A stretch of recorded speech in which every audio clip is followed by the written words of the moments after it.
Hello and welcome back in everyone to another Parvision discussion. I'm gonna call this one the Psycho Pass. Now that doesn't really click, but we're here with chapter 1063, The Only Family I've Got, and we're just gonna hop right into this because I'm sure that you guys all know who Parvision is, a good friend of the channel and a local theorist. And with the cover page here, I want to hear your theory. Who is the man that froze Cracker? Was it potentially Perospero? Was it maybe, Galdino, Mr. 3? Or was it the simple answer of Caesar Clown? Who is it? It was funny because when you said the only family I got, I thought you were introducing me like that. I was like, oh my God, that's so deep. And then I was like, wait, that's just the title of the chapter. Yeah. I mean, I thought about it, but I was like, no, it's okay. You don't want to get too sappy. Yeah. I mean, wait, didn't we talk about this? Because they didn't see our recording. We had one, but we have lost footage of the last chapter. And we were talking about the possibilities of it. Yeah, and I think you brought up the Aokiji thing here, and I think that's more or less confirmed because Cracker is no slouch. There's not many characters that could get the better of Cracker, and if we're freezing him, I can't just put it as if it was Germa freezing Cracker, he wouldn't be in such a sorry state of like, no, dude, he's groveling on the Yeah. Nah. So his top knot is actually bent. Like, that didn't even happen when, like, Gear 4th Tankman Luffy attacked him. Yeah, so it has to be a formidable opponent that can create a situation like this. Aokiji is, like, the only contender, which is the exact scenario I think a lot of people were feeling that, Pudding would be the object of the target here. And then I think what this brings us to, though, is that this is probably the most cracked cover story ever, where it's like Germa, Whole Cake Island, Cacao Island, Pudding, Oven, Katakuri, so Caesar. Much. And then, Ichiji fighting Katakuri, Ganja Smoke. Then people were with the silhouettes thinking that Mr. One and Crocodile and whoever else, Aokiji, whoever. So if it is Aokiji, then who is with Aokiji? Now I'm assuming it's Lafitte. I mean, he's the only missing Blackbeard pirate as of this chapter.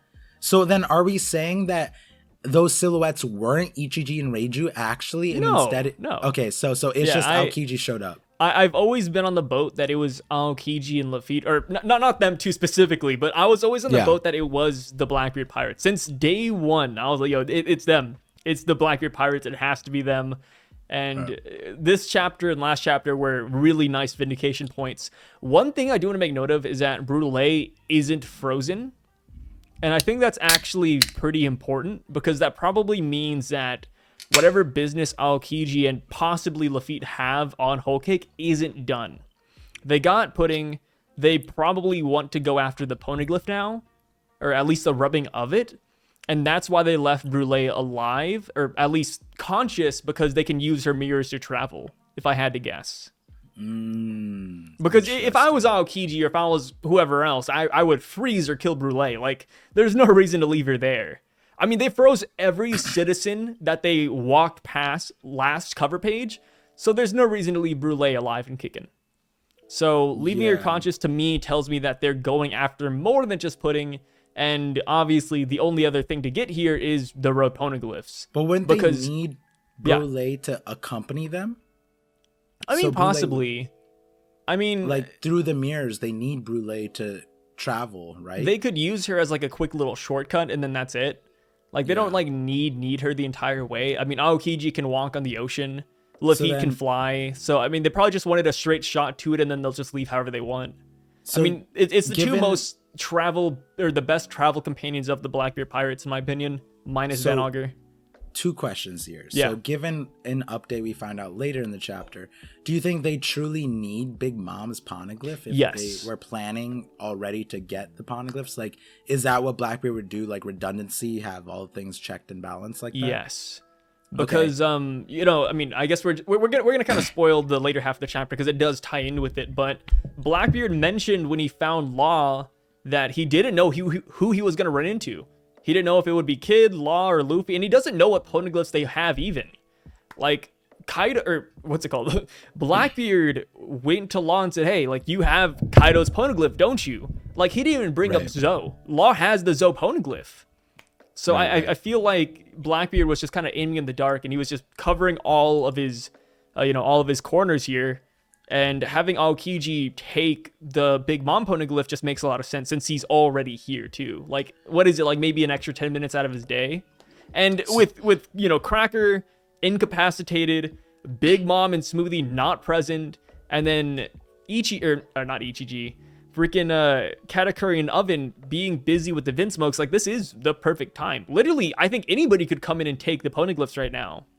So, second question would be... Yeah. Aokiji, if he's the primary suspect here, is he doing this to, like, under the full discretion of, like, Blackbeard's orders, or is there an ulterior motive that Aokiji has? Is he a part of Sword, or is he trying to, like, just, like, use Blackbeard to his own agenda, or is he actually underneath Blackbeard? I always believed that Aokiji was working with Blackbeard, but I do not believe Aokiji is working under Blackbeard. I'm always of the mindset that Aokiji is with Sword. I mean, we saw how good of a guy he was. He let Nico Robin go, like, twice. We saw that Sengoku trusted Aokiji enough to make him Fleet Admiral, and then obviously Akainu stepped in the way. So I feel like Aokiji at heart is too much of a good person to actually side with Blackbeard and be along for the ride. What I think is happening here is that Aokiji is getting this poneglyph for Blackbeard to fulfill whatever purpose, or to maybe stop Blackbeard at the golden hour. And I don't know if you watch Bleach, but there was a character who followed Aizen, one of the main villains in the first couple of seasons, all the way to the very end, only to try and stop him. And I feel like that is kind of the role that Aokiji is playing. And going to the later parts of this chapter, because I'm sure everybody here has read it, hopefully, Blackbeard most likely has 3 out of the 4 poneglyphs, with possibly Big Mom's poneglyph being the final one. I mean, I have nothing to really, base that on, but if the last poneglyph was on Hachinosu, like Oda did tease at one point, then this could be the final poneglyph that he would need. And this might be where Aokiji actually defects from the Blackbeard Pirates, saying, wait, this is all he needs to get to Laugh Tale? I need to, like, actually do something about this now. Kobe is captured? I need to do something. Right. So I feel like this is the point in time where if Aokiji were to switch back sides, he would do it pretty soon. Yeah, so with the Aokiji thing, it's, like, interesting because I was also thinking there's a world where he is independent still, and Sword makes a lot of sense, and it's like, how stacked are we gonna make Sword? And it would be cool because then it's like Akainu on the side of the surface Marines, and then Aokiji on the underside, and, like, their whole fight is like a cover over, like, because the way I see it is whoever is on Sword side is essentially like Danzo a little bit, right? Like in Naruto. So the Shadow Lord, essentially. So in that context, it does make sense. Now, another line of thinking I was having is, like, Saul, his storyline was that he kind of, like, started accepting that there might be another perspective. And then once he started opening up to that idea, he started realizing he was on the wrong side and ultimately left, right? And Aokiji could, given we don't know I don't think we have a fair understanding of his agenda at all. Not really, no.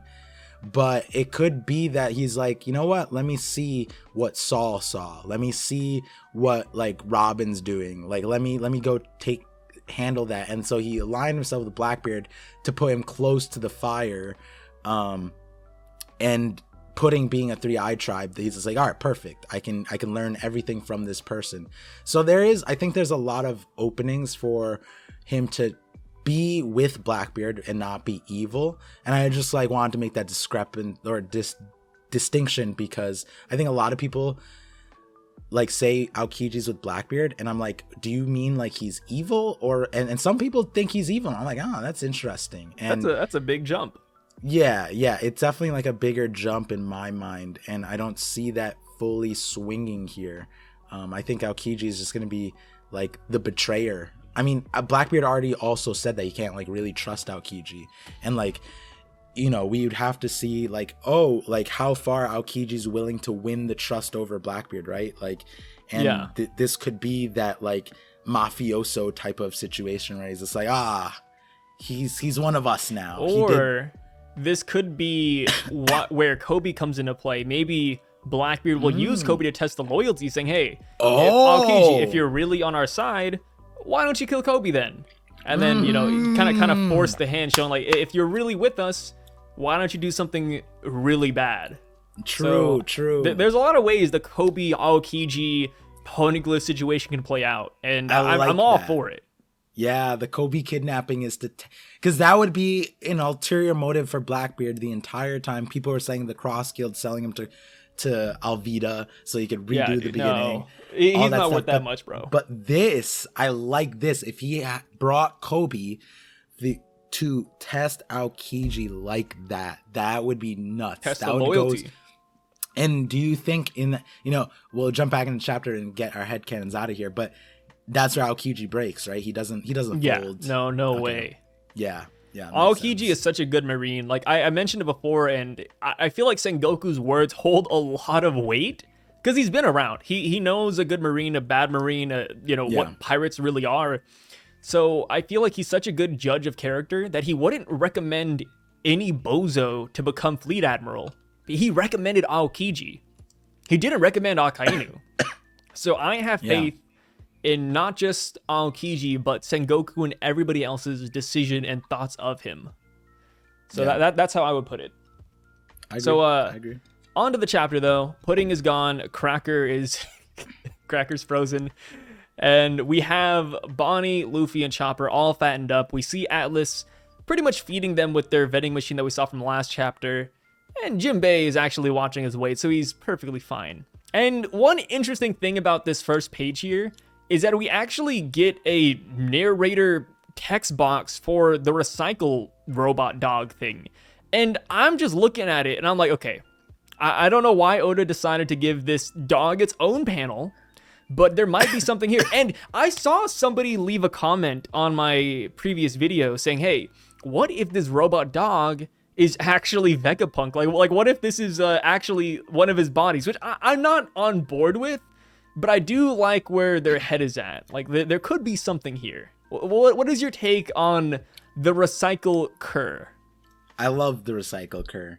I told you before that if I had a devil fruit like to bring into the real world, it would be something to benefit society. And so, oh my gosh, the Vice Admiral Suru's fruit to clean up people and like clean up things and whatever. That was my one, because you can't abuse that one. The only way to use it to clean. So then when I saw this dog, I was like, wow, that's genius. Like dogs already eat trash naturally, and you just give them goodness, the whole you boost their functionality. I mean, I love dogs though, but all right.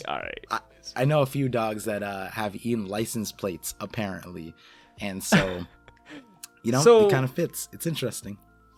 All right, so the dog though, like there's not, from what we know of, there's not like a lot of trash in the One Piece world, right? Minus like this Great one Terminal? Area and Great Terminal.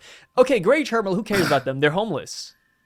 The entire oh my god, I'm kidding. You're bringing out Baxo Sai again. I'm kidding, but I mean, like Vegapunk didn't make this dog with Great Terminal in mind, is what I'm saying. Like, this dog is just like it looks like a side experiment, but there's got to be something here. Like, there's got to be a big motive.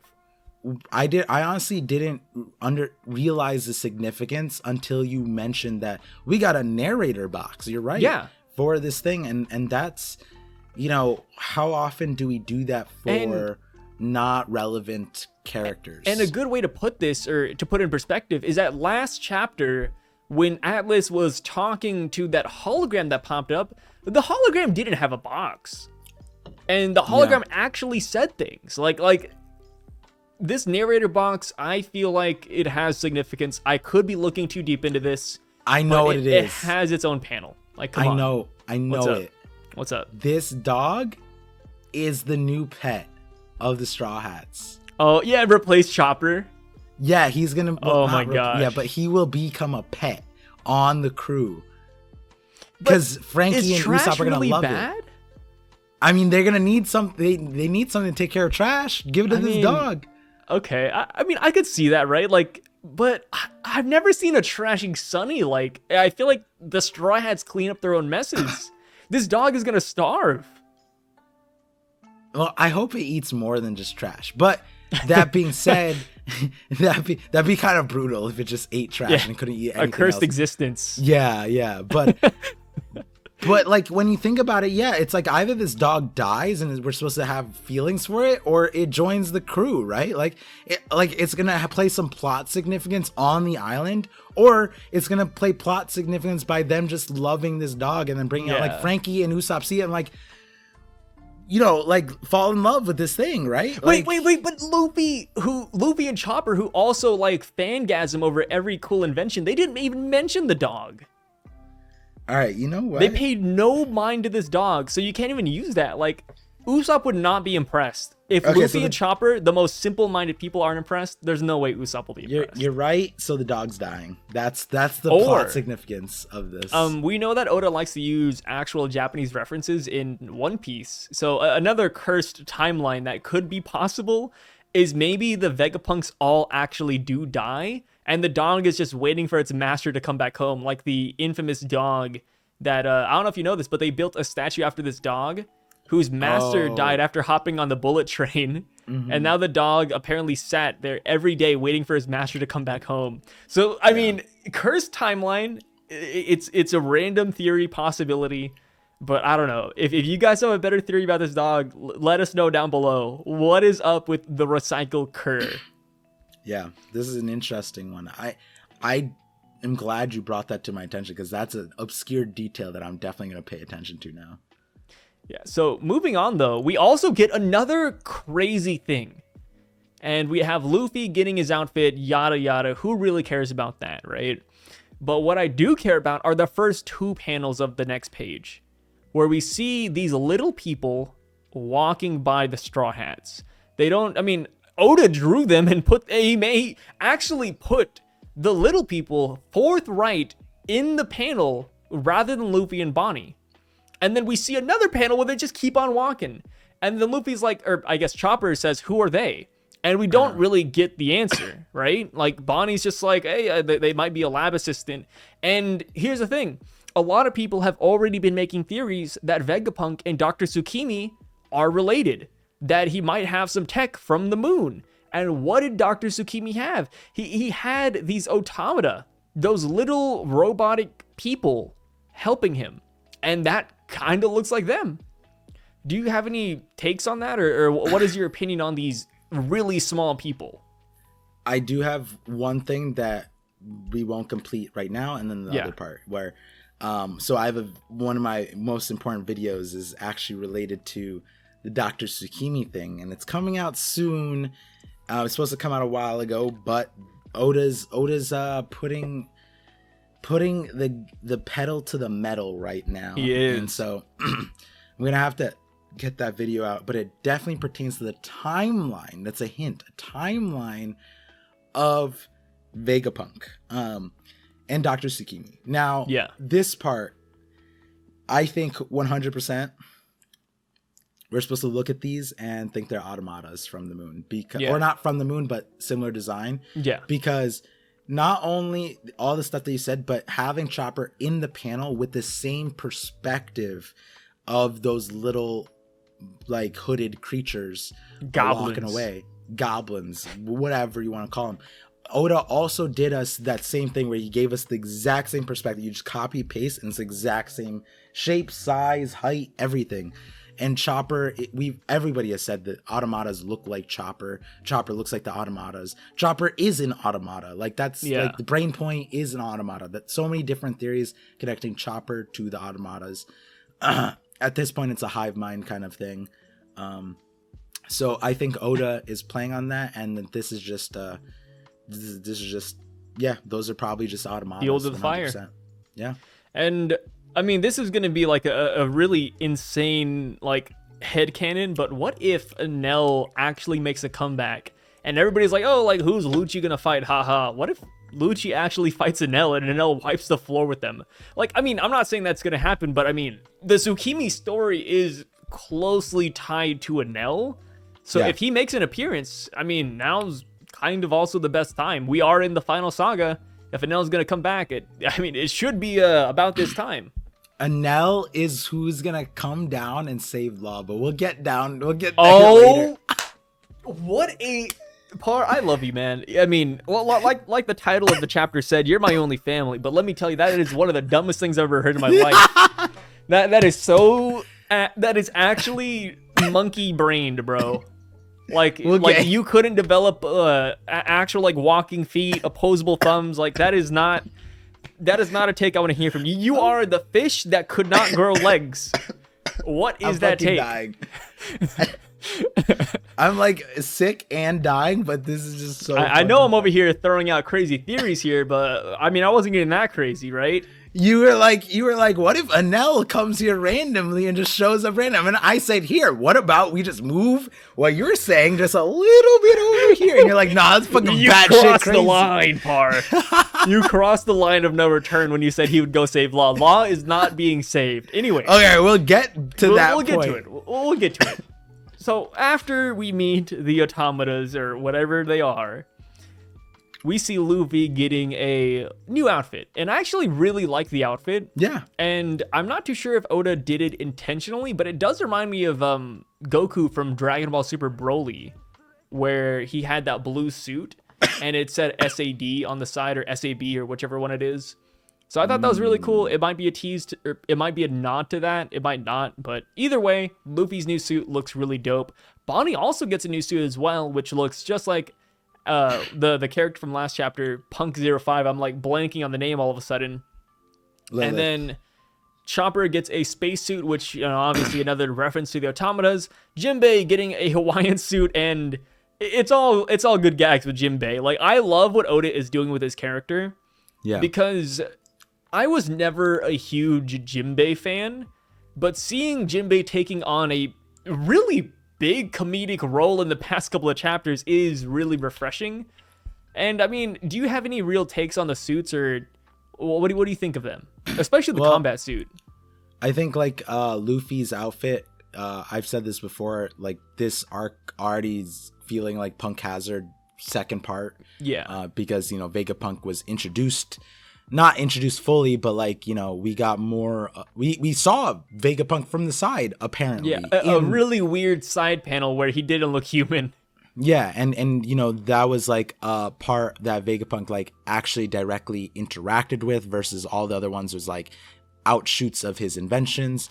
So, and Luffy's outfit here is the same kind of, it's basically the same thing that he wore on Punk Hazard, just different designs of the outfit. And then the shoes are my favorite thing. They may not look great on Luffy because of the it's the proportions, but obviously you see the same shoes on Bonnie and they look fucking incredible. But the thing that I love about them is that it's like Mega Man, Astro Boy, and I love both. And this is like, that's the coolest part to me. Like Chopper having the mini ones, boobies. like, yeah. And then we get I thought they said up, like as in everyone get bricked up, but like it's like VP for Vegapunk. Yeah, I'm just making a joke and you're like, yeah, we're getting bricked up over here. Yeah, VP for Vegapunk.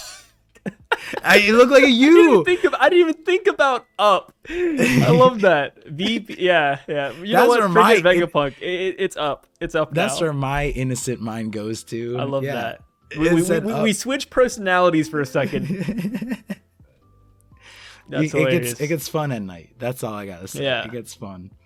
Han. So SSG, I was surprised it's like on like all of the stuff instead of like Vega. So it's like, what is SSG like? Is it just super? What is it, like Secret Science Group or something like that? Special Science Group. So is that like canon, or is that like something we're still wondering? I mean, it was in the Film Red promo. So I would assume it's canon. Okay. I mean, there's no reason not to believe it, right? Like, what else could SSG stand for?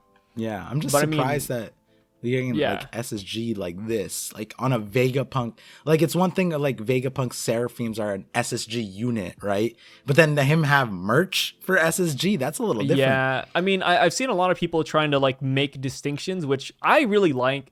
People are like, oh, like this says SSG, this says Vegapunk. Like there's gonna be something here. Maybe SSG is what the government commissioned, and then Vegapunk is his own creations. I like that a lot. So I feel like Oda is drawing a line in the sand between what is Vegapunk's and what is the government and what they own. So I do enjoy that a lot. And going back to the boots of Bonnie, she says they're light and it makes me feel like I'm floating. And then, you know, the next time we see Bonnie is when she's in the air kicking Luffy, which I really wish Oda did pay more attention, or I guess not pay more attention to, but I wish Oda fleshed out more. Because I was like, you know, I had magnifying goggles on, like looking to see if Luffy took damage from that, to see if these actually were some sort of hockey-infused boots. So, maybe it did like scar him or scuff him even a little bit. But I couldn't really tell. Let the viewers know, go to the panel that Sai said he used magnifying glasses on. And I'm just going to say, of course you used magnifying glass on that panel. Hey. It's a great angle of Bonnie, sure. It's a great one. I don't blame you. But I was looking at the angle of her kick. Yeah. It was the angle of Bonnie's kick I was paying attention to. See, these are the kinds of things Sai can get away with if I'm not here, but not when I'm around. You guys aren't supposed to look too deep into the reviews. I do this for you guys. I am taking one for the team whenever I look at Bonnie with a magnifying glass. I just gotta say it right here.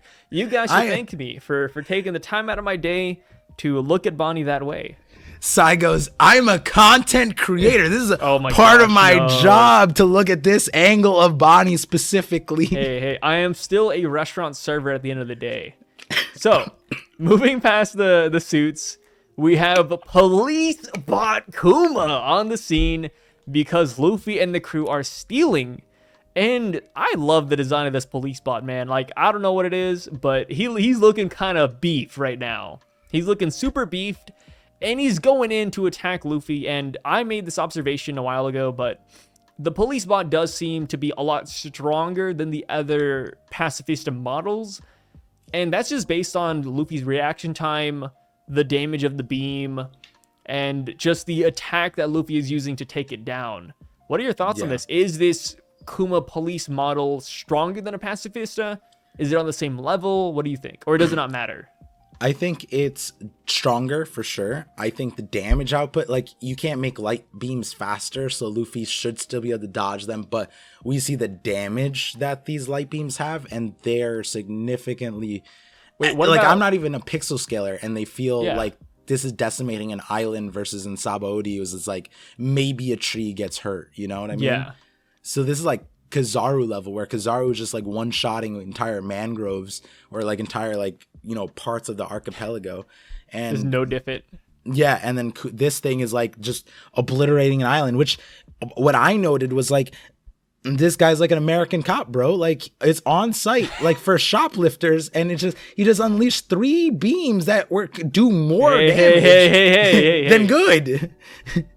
So it's like it like I was looking at this like, so he shot 3 of these for them to steal like maybe $50 worth of clothes or some shit. You know what I mean? Like he destroyed half the fucking island, bro, in the shopping mall or whatever this is. Like, and then the other part of it, I was confused too. I was like, aren't these all just fucking robots? Why is there even an economy where you steal? Like, you know, why are we paying? Like, get that shit out of here. Hey, you know Luffy is a shoplifter. Bonnie's a shoplifter. Jinbei is a shoplifter. Chopper's a shoplifter. We gotta get him out of here. Hey, all I'm saying is equal force matters, and destroying an island. That is hilarious. I didn't even think about it like that until you said it, and I was like, oh my god, he's right. It's like, it was just on site. It's just like they had the beeps. They were like beep beep beep beep beep. Shoplifters! Time to destroy the entire city of Egghead. Yeah, woo! Time to kill all the hologram civilians. Yeah. Oh man, I didn't even think about that. there's two things that I actually noticed now that I'm looking at the outfits. Is you were saying people were making distinctions SSG and Vega. This has neither, but it has the same belt buckle logo as the Seraphim that CP0 had. And the thing with the belt buckle and the wings and the star is that the star is Vegapunk's symbol. Because we saw Frankie started adapting the star more after he left Baltimore. Ooh. And I feel like that is a symbol of Vegapunk's. Ah. So even though it doesn't have VP on him, he is still a Vegapunk, product. So that's interesting because SSG, so the Kuma that's with CP0, it's like Vegapunk could probably hack it, right? Like, yeah, what, Lucci and Kaku and freaking Stussy, they were kind of trash talking that Kuma Seraphim. So, they're obviously not like best buddies, right? Sai mentions how he really enjoys Kuma and Stussy and hopes that they both survive this arc. Oh, we have to put distinctions, right? Saying Har mentions how much he loves Kuma and hopes he comes back to life. Get this out of here. Okay, well, anyways, Par, so about the page of One Piece. Wait, I had something that before you started me on this track, and then now I'm the villain here. Okay, but first of all, what I want to bring up was last time in the I'm pretty sure this was in the call that we didn't put up, was the discussion around Lucci. Yeah, we had the panel, and I asked you, I said, who is the strongest person in that panel from last chapter where we had Lucci, Kaku, Stussy, Hattori, and the Kuma Seraphim? Yes. And we know now that it is a Seraphim because the hair is supposed to be white. Now it was corrected earlier this week. So who is the strongest person in that panel? Lucci. All right, you need to insert the part from last week. No, I'm not going to insert it because it's lost footage, but I'm just going to say it right here. Lucci out of the group plus the Kuma Seraphim. I honestly believe Lucci could take it down. Call it headcanon, call it bias because Lucci is in my top 3 characters, but this is not what you said last week. Hey. I've changed my stance, and Lucci could beat the Kuma Seraphim. All right, I don't care about your fucking take, bro. What changed between last week and now? I rewatched Enies Lobby. I rewatched the entirety of Enies Lobby. Lucci was on equal footing with Luffy, and it really does seem like Lucci did train all the way to CP0. So I feel like Lucci should at least be able to take out a Seraphim. What happened to... I'm just going to play devil's advocate, but more Sai's advocate, which is last week's Sai's advocate, that was saying that we saw CP0, the mass members who are supposed to be a league above that needs to be retconned. Oda, please retcon that. The masked CP0 agents, Guernica, the other 2 bozos, Maho, and the other one, I don't even know his name. But the masked agents are not stronger than the unmasked ones. I do not believe that. I know Oda said it. I know it's stated in the manga. But in no way do I think Guernica and Maho, or Maha, whatever his name is. He's fodder, believe it or not. They are not stronger than Rob, Lucci, and Kaku. There's just no way I will actually believe that. Yeah, to be fair, they have masks on the table there. Yeah, but the masks are there. But it was more to the context of these guys were like the one who died was regarded as one of the strongest. Bro, we never got their face. Agents. Bro, their names were mentioned once. If I want to look up the name of the third CP0 agent that I am forgetting right now, it will be a one-off panel. Super small. The recycling dog has a better narrative text box of who it is than CP0. You're not wrong. You can't even argue that. That is truth. The dog has done more of an impact in the world than CP0. Minus the man that died to Kaido. fodder CP0, right? Because they're fodder. They're fodder. Essentially. Absolute fodder. And Izo, being the Whitebeard commander that they were, also fodder.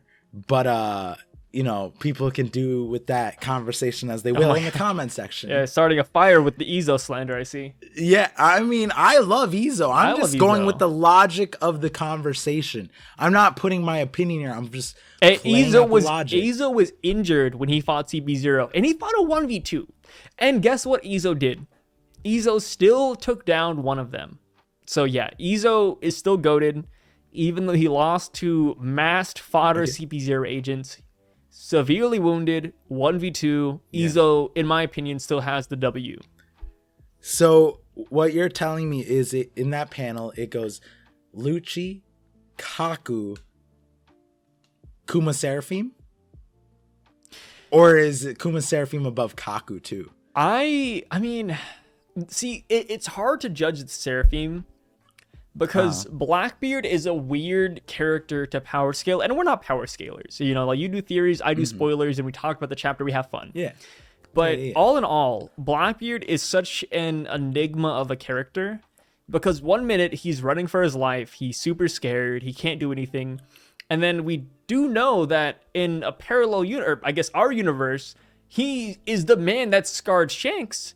And Shanks was like, yo, like, Whitebeard, you have to call Ace off. Like, this is a bad idea. And nothing that we've seen of Blackbeard would signify that he is the confident, strong man that injured red-haired Shanks.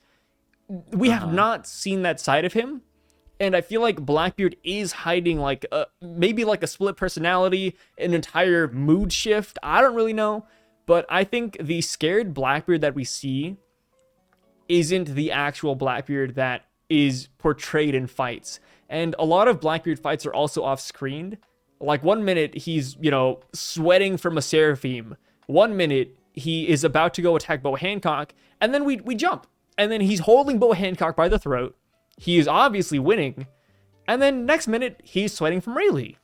Like, I feel like Blackbeard's personality and mood shifts are so drastic that him sweating from a Seraphim can't really be used to scale how strong Seraphim are. We can't look at the Seraphim and say, well, they're all Yonko level because Blackbeard was kind of scared of them. I don't really think that's the case.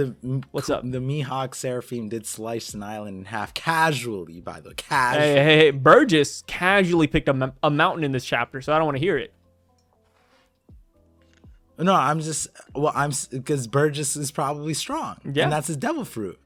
So I'm saying, the Mihawk Seraphim is really strong. Seraphim was based off of the world's strongest swordsman and has Lunarian DNA. Like, we can go on all day, but does the Kuma have? Kuma doesn't have. He just has laser beams, right? So Kaku probably beats him because he doesn't have Kuma's devil fruit, right? Yeah, but I feel like the Lunarian fire goes a long way, right?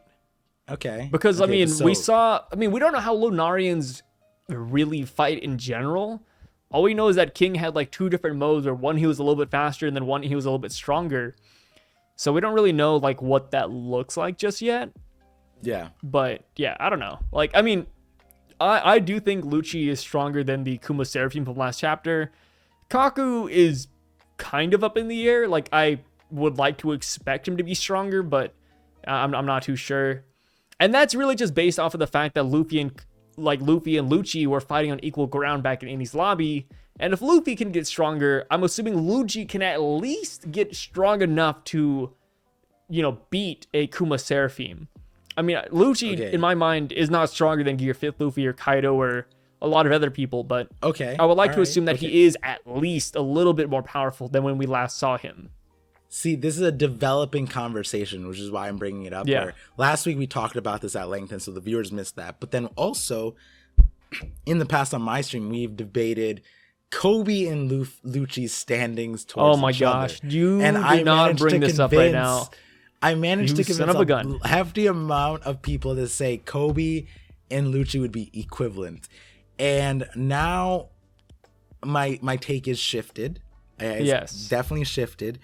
But what do you think? I don't know where Lucci's ceiling is now. I think Lucci is going to be stronger than Kobe. Which is a very tame take. Let me say it right here. I mean, but this take. conversation happened way prior, before like Lucci is being introduced in the way he is, where Lucci's now going to have to kill Vegapunk and is solo dolo with the Seraphim and is rolling up like that. So now we get all the context of Lucci, and I understand the strength of it based off the context. Now the question, it came up on that One Piece talk earlier this week. We spent like 20-30 minutes just shouting about Lucci, Luffy, whatever. But the end conversation would be, is Lucci Admiral level? Nah. But also bringing it back to the Lucci versus Kuma Seraphim thing real quick, because I just remembered one thing. He called the Kuma Seraphim a problem child. Like, Lucci is the daddy in the situation, having to take care of him. So I feel like that alone kind of explains. Are you saying Lucci is a better dad than a lot of characters? I would say so. At least Lucci is staying with the problem child. Present. Yeah, he's actually staying present with the problem child. Lucci is staying present. But yeah, like, I mean, Lucci called it a problem child? Yeah, I mean, Lucci in one translation called him a brat. In another one, he called him, a problem child. So I feel like Lucci is defeating the Kuma Seraphim. Like, I mean, it's, unless Lucci is just hyping himself up for no reason. Like, I have no idea. But yeah. And if you guys are wondering why we're talking a lot about the last chapter, it's solely because, like, we have a lot of lost footage from the last chapter, and that's just how it is. So we're gonna bring up a whole bunch for those who missed that episode, that hidden episode. Well, I mean, all of them. Everybody missed it. Yeah. Everybody missed it, but you know what I mean. Yeah. So past the Kuma part. We have Bonnie, who does kick Luffy out of the air before he can destroy the Kuma police bot. And then we get one of the most impactful crying scenes where Bonnie says, "Please don't hurt my daddy." And then right beside Bonnie is the laughing stock of the chapter. We have Kuma smiling. And I can see you rubbing your forehead. You're like, oh my gosh, she's going there. I didn't realize how many people like this panel. Or at least the Kuma part. And I love the Bonnie crying part. When you came into the stream fucking slandering this. All right, so you guys' information, we bring Sai onto my live reaction at the end to talk about things. And he just came out being like, this joke-ass panel. I was like, what? And we almost can't. I forget why we were going to cancel you, but it almost happened. Oh, no, it did happen. 52% said cancel Sai for L take. All right. Oh, we're going to talk about this. Okay. So here's my thing. If you watch, as he holds a bottle of fucking, if you guys, I feel like I didn't look at the comments yet, but I'm going to. But in my 1063 breakdown review video, I kind of goof on this picture here because I call it a cursed image, and that this image is so scary I'm afraid to check my closet. And I mean, I still am. Dude, Coco was scary. Like, Oda knows what he's doing, bro. This is a happy dad, Sai. Stop railing on it. Okay, Kuma, the entire series has not smiled, not done anything. He had the glasses on. And then we got the panel with Sabo where he's like, oh, not my kind-hearted Kuma. And then we saw Kuma smile. And that was kind of creepy. I'm not gonna lie. Like, people in the community they were laughing at it. People were laughing at smiling Kuma. And I would have fought those people. And then here we are, chapter 1063. Kuma is full on laughing, bro. Like, this is cursed. Like I understand the emotional significance, and I feel it. Like I said, this is one of the most impactful crying panels in One Piece.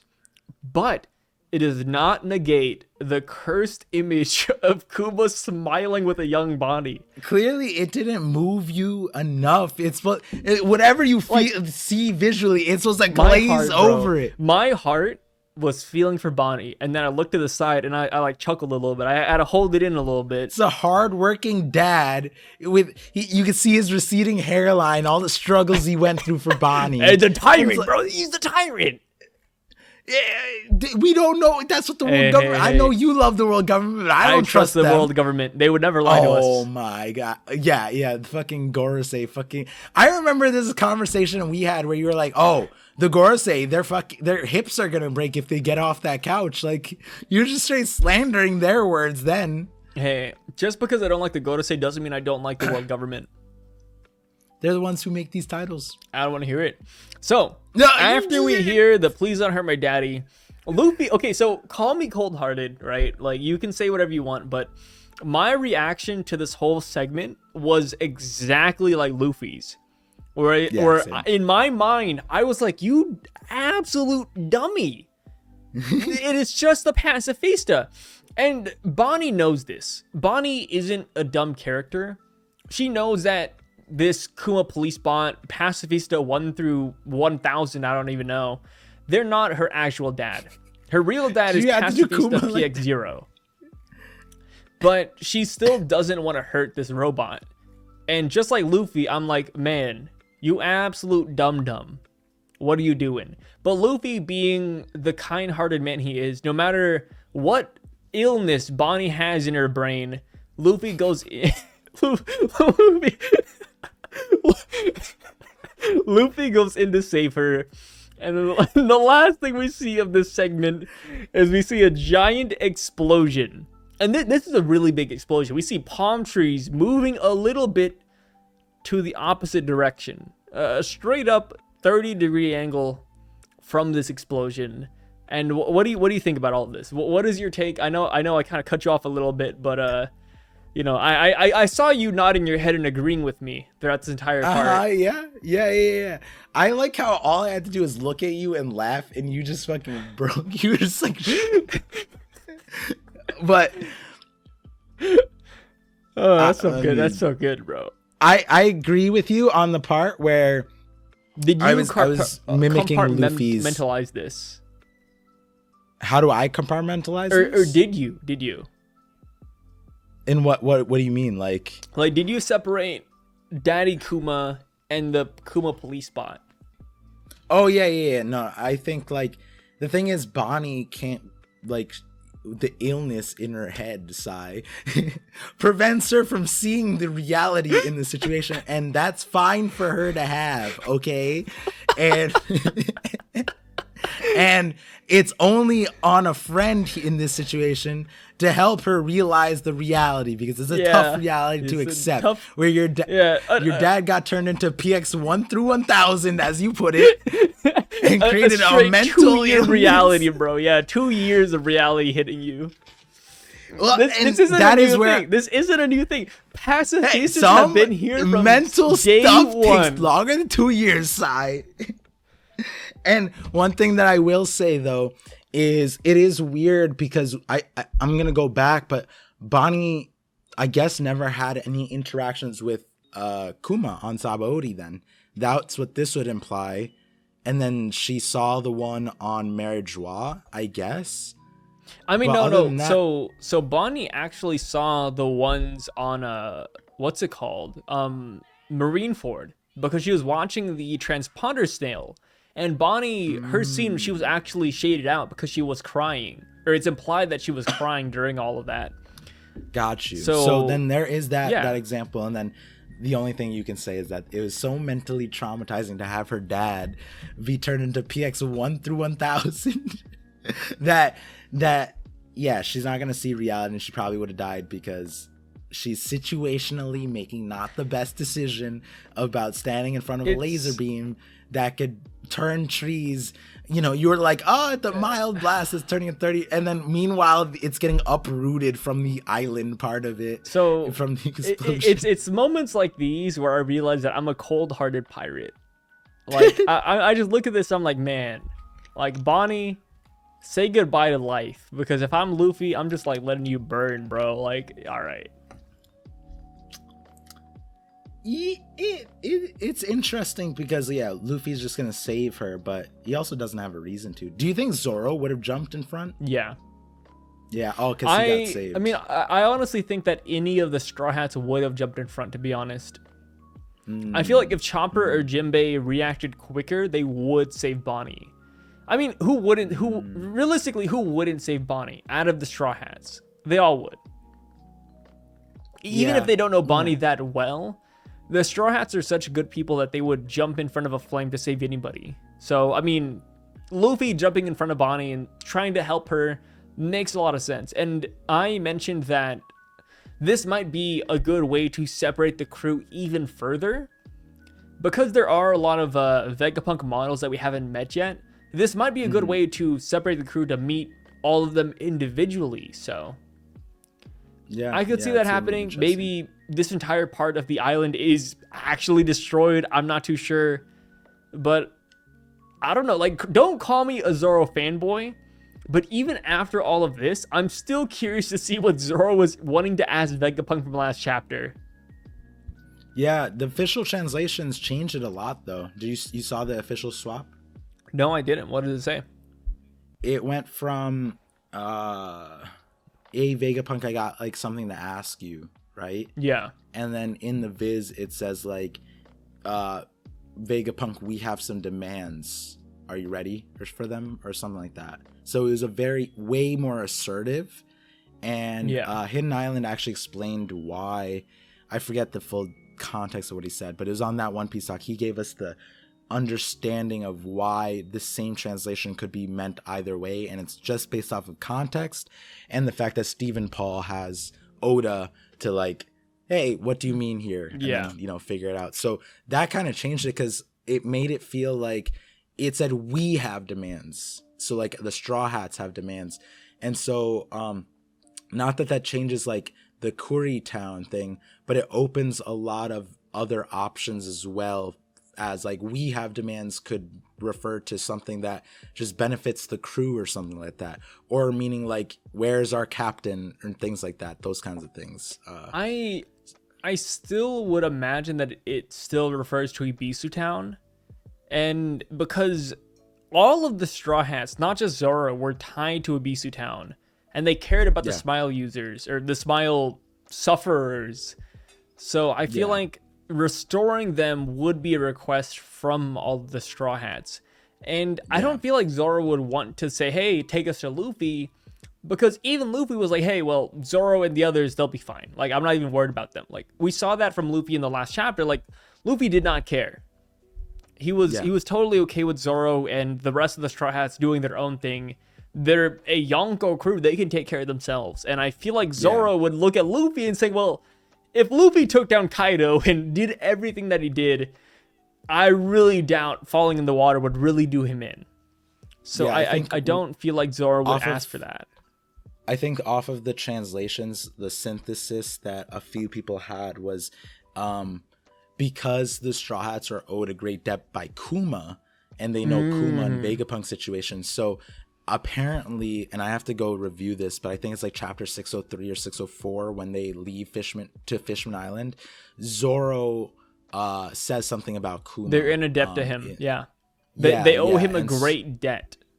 Yeah, and so I think prior to the official translations, a lot of people were thinking the Kuri Town or Ibisu Town first, but because it says we have demands, it's like there's like a laundry list of things, and it might just be that Kuma is one, like, at the top of the list, which lines it up with like the Bonnie situation too. And I wouldn't mind that either way.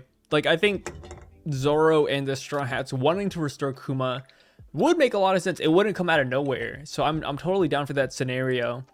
Yeah. But having that laundry list of demands, Kuma, Ibisu Town, maybe even, hey, help out the Punk Hazard kids since they don't really know what's happening with them. There's a lot of things that they could demand from Vegapunk. Yeah. And no matter what it is, I think it would lead to a worthy outcome. Mm-hmm. And speaking of which, that is when we abruptly switch over to a certain sea in the New World, where we see the Blackbeard pirates destroying Lost Submarine. But the one thing I am curious about is how are they destroying that? Because you can't really shoot cannonballs into the water. So, in your opinion, what is happening here?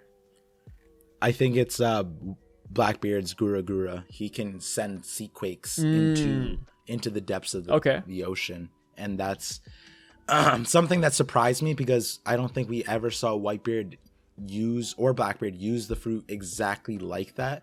But when you think about how Whitebeard was able to transpose his cracks like to the oceans and tectonic plates, it kind of makes sense that you could just boom and then make a shockwave wherever you want. Yeah, I could see that. Okay, that's a really good theory. I like that. And I think also we're given in the panel above, there's like a shot of black lightning. So that might be I don't remember how the Gura Gura cracks were shown in the manga. In the anime, they made him white, but it'd be interesting to see how that black lightning translates to this power too, because that can just be Conqueror's Haki. But who knows, honestly. I think it makes more sense for it to be the Gura Gura. Yeah, okay. I like that. I mean, honestly, at this point, the Gura Gura is the only real answer. I mean, we're not seeing any cannonballs. We're not seeing a definite explosion. So the Gura Gura makes the most sense, in my opinion. And after we see that Law submarine is being attacked by Blackbeard, we get gender bent Law. And why did that make you laugh like that? I don't know. It's something, because gender bent Law, don't call me, I don't even know what to say. Don't call me a hater. Don't call me a simp. But I actually really like gender bent Law. Like, I'm just looking at this, I'm like, man, the possibilities. Because, like, Oda drew gender bent Law before. Like, this wasn't, like, a new thing. Oda has thought about this before. So I'm looking at this and I'm like, dude, if Law was a woman this entire time, would it really make a difference in the story? Probably not. So this feels like an alternate dimension, like a different timeline. So yeah, we see gender bent Law, and we also see gender bent Beppo in the background as well, and it really just looks like Beppo is wearing a wig. And then that is when we see a really controversial panel, which I saw you talked about it in your live stream as well. But Law starts recalling how devil fruits work and how Haki can overcome them. And then we see Law using Haki to negate, or at least cancel out, Doc Q's devil fruit. And we also see some white lightning in the background. What is your take on this? Is this crazy? Is this Conqueror's Haki? Is this canceling Haki? Is this a gag? Is it regular Haki? What do you think? It's interesting because, you know, I looked at the lightning and I was just like, black lightning would be interesting here because then Conquerors could do it, but like this is making it seem like if you just like, let's act like Zoro doesn't have Conquerors, right? In a world where Zoro doesn't have Conquerors, he would be a character with enough willpower Haki to pull off something like this, in my opinion, even without Conquerors. So I'm not saying that Conquerors would be necessary, but it's interesting because they like demonstrate it here that it's like it could be any kind of Haki to achieve this feat. Because one thing that we were like coming to an understanding was like Law couldn't move Big Mom and Kaido and a lot of people were saying the Conqueror's Haki aspect, but now it could be understood that you don't have to be a Conquerors to not be moved by Law. You just have to have a certain level amount of Haki at your disposal, unless we're saying this is a Conqueror's Haki feat only. But it's like devil fruit powers can be countered if you use a great deal of Haki. That sounds like all devil fruit powers, and it sounds like just any kind of Haki. You just have to have it. Okay. And both of those things are very interesting, and I'm so glad Oda included that finally, because it's like it's like a point that was kind of inferred, but it was something that was never established and made it hard to like imagine future scenarios, right? When we're talking about Sugar, for example, it's like, well, she's now OP. we know. Yeah, well, now we know that if you just have Haki, not even just Conquerors, you could resist Sugars if you knew about it, right? That's another thing where it's not an auto setting, right? Because if Law had the Haki to resist it, he wouldn't be that way. Unless that's a Conquerors only thing, right? But that's a weird stipulation to put here. So it makes more sense to me that it's just like any kind of Haki. Sugar, it didn't matter if it's Conquerors or not. If you're aware of something that's going to happen to you and you use your willpower to resist it, you'll resist it. That's my understanding here. And I think that's really good for the power system. I mean, for me, like, I can understand that it is just like having a great deal of hockey. But the thing that Oda does do to like kind of draw that line, or at least put it there for the sake of argument, is that lightning. Because the lightning is something we only see in Conqueror's hockey. Like, normal hockey doesn't have that. Rio doesn't have that. So I want to believe that the white lightning in the back might be significant.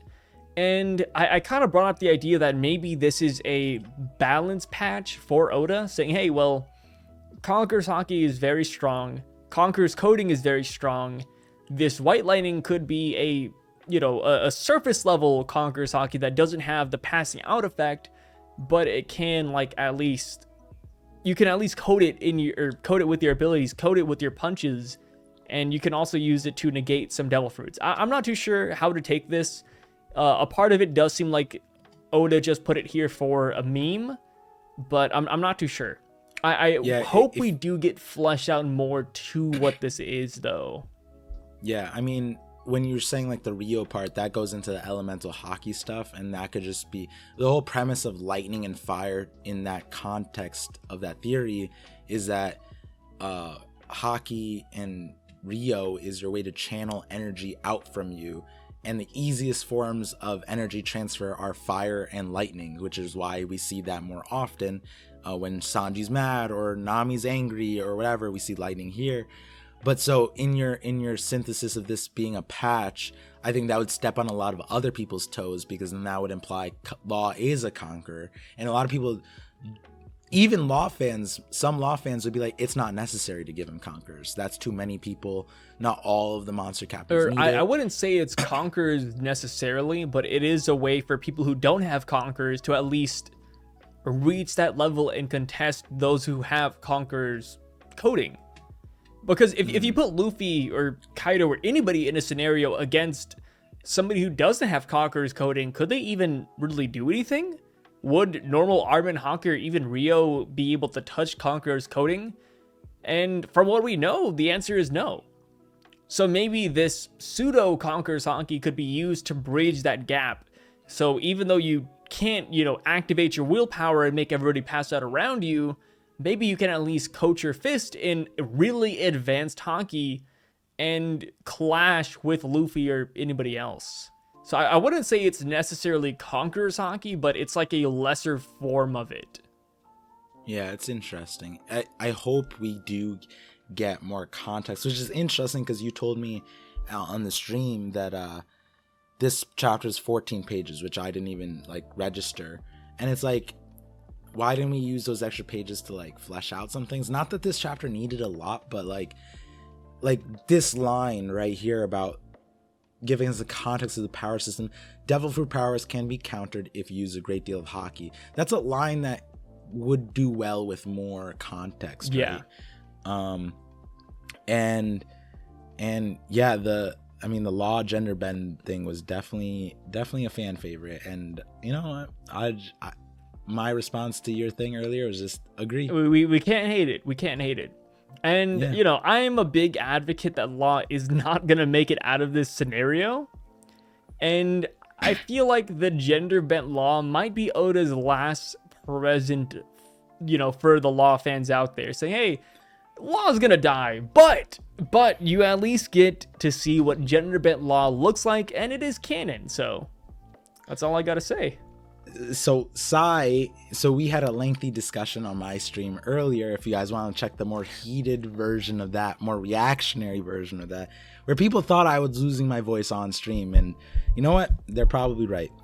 But he's on the boat that Law dies. I'm on the boat that Law survives somehow.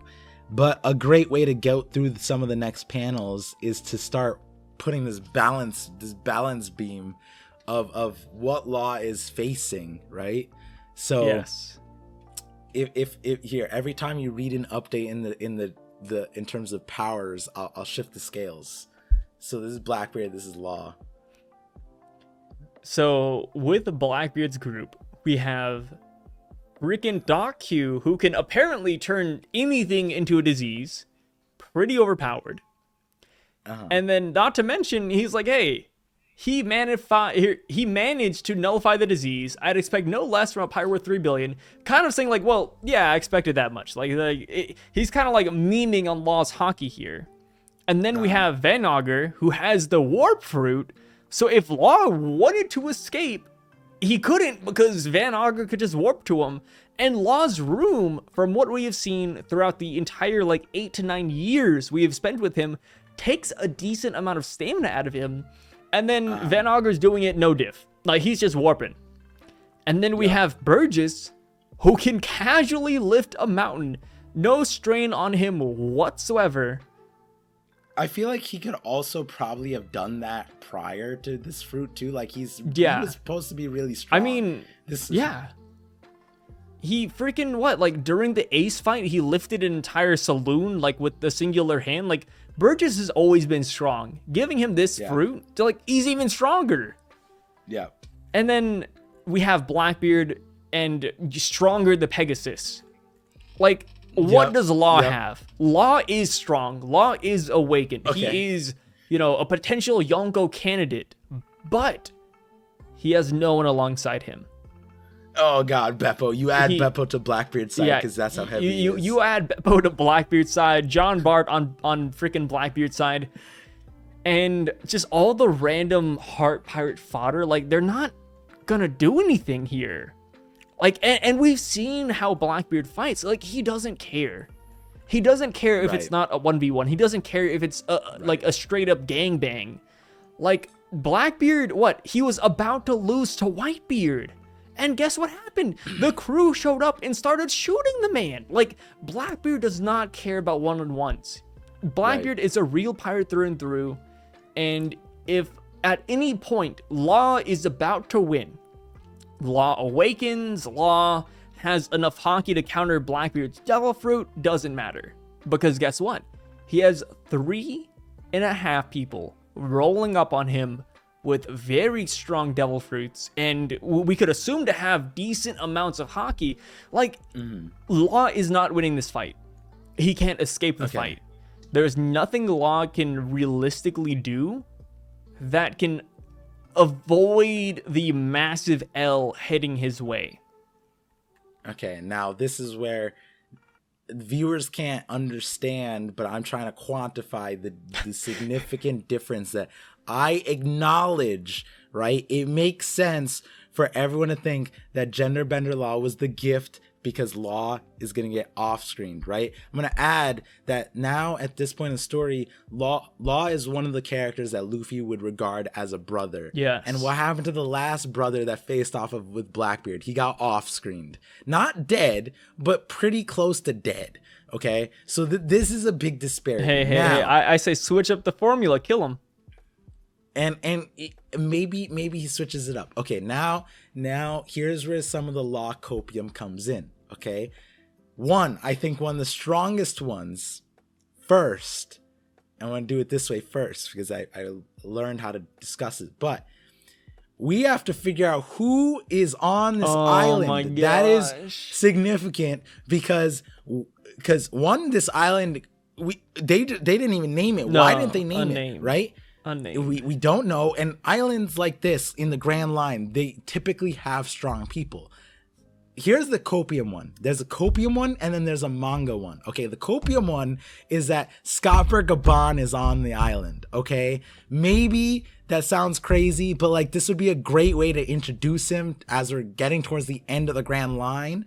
How many different places can we fit Scopper on? That would be cool. I want to hear your thoughts yet because I'm going to do the manga one. The manga one makes a lot of sense. You can't even deny it. Hit me with it. The manga one is that Law was headed east. If everyone remembers, Law was heading as far east and Luffy was heading far north. Kid went to the middle island. Now, what Law says is as he's being attacked, he's saying there's land northeast of here. So that would place Law on where Kid would be. So Kid could already be here, especially if he just went straight there. So this island might have Kid and Killer who would alliance with Law. And then, so we have that. That I think Kid and Killer, they don't close the gap to here, but they close the gap to here-ish. Like here, Kid and Killer, you introduce them, Kid, Killer, and Law. I think they can handle. I'm not saying they win, but the way Law gets out is the same way Boa gets out, in that she created a compromising situation for Blackbeard. And Law's power was introduced to us in that way, about taking people's hearts or switching bodies and making it like if you put someone into, Blackbeard has to be caught off guard for this to work, right? As we just discussed, that it's not just about having the hockey, it's about having the awareness as well in terms of resisting something. So one way or another, Law can create a situation where Blackbeard is at stalemate level between Kid and Killer being there, between Scott Gabon doesn't need to be there in that situation, but he does something with his devil fruit, and Law ends up leaving. And here's the other part of Copium was some of my chat said that it might be sunset time. Oh my god! And Beppo could pull out the Sulong, but I don't even care for that. If Beppo goes Sulong, that also means he should just die. I don't want him to continue in the story. It's just too tough. It's too tough to be a Beppo sort of supporter. Okay, so I mentioned this whenever you went on this rant or Copium Fest as well, but Blackbeard does not care about the crew. We saw it back on Amazon Lily. We saw Vasco shot. We saw Katarina Devon. They were stoned up, and Blackbeard was like, "Hey, Kobe, is there a way to get them out of this?" And then Kobe was like, he was kind of like dancing around the line. And then Blackbeard was like, okay, so no matter what happens, Boa Hancock's going to try to play me. I might as well just kill her. He forsakened his crewmates at that time. He did not care. So if Law somehow stole a heart, gender bent them, switched their bodies, I really don't think Blackbeard would really, care at all about that.